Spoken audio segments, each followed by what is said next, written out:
We've been talking over the last week how anti-Semitic violence has surged across the country, and now the New York Times is under fire for quietly changing an inflammatory op-ed headline, calling these attacks a gift to the political right. Yeah, it was changed. It was changed to the crisis of anti-Semitic violence. But in the age of screenshots, is that enough to make up for the blunder? Fox News contributor and The Hill media opinion columnist Joe Concha is here to react. Joe, what's your reaction? Well, look, if you're going to make a slight change to a story, if there's added context, that's fine, not a problem. Right. If there's updated information, not a problem if you change the headline. You also should probably still include an editor's note because that doesn't take very long. And look, readers need to get an explanation as to why the change is being made. But in this case, when you shapeshift an entire headline from one thing to another, that's a whole bowl of wrong. And the context here is very important because headlines are very, very important these days, guys, because what do we all do? And I'd love to hear your thoughts on this. We scroll through our phones half the time. We look at Facebook, we look at Twitter, social media. We read the headline, the caption, and the photo, and we move on. We don't read the story. So, yeah, when you do something like this, it's going to get caught.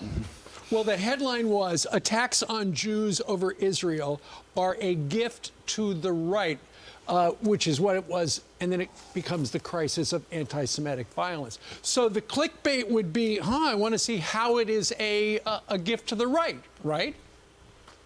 That's exactly right, Steve. And look, the Times used to have this position called the public editor, right? And that's basically somebody who supervises implementing proper journalism ethics at the paper and will write about it in the paper if he or she sees a breach in that regard. And the last one was named Liz Spade, and she wrote a great story that I reread this morning in 2016 that called out the Times for continually engaging in stealth editing. Well, guess what happened a couple months later? The Times eliminated the public editor position because I guess they don't like being held accountable. But here's the good news.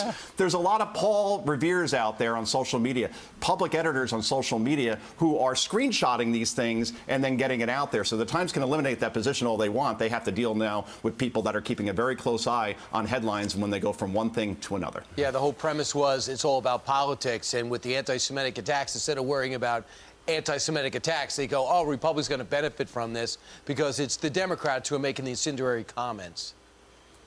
Yeah, Brian. And why does it always have to be who wins or loses politically in these situations? Who gains? Why don't we just talk about the fact that American Jews are being beaten in cities from New York to Los Angeles to Chicago?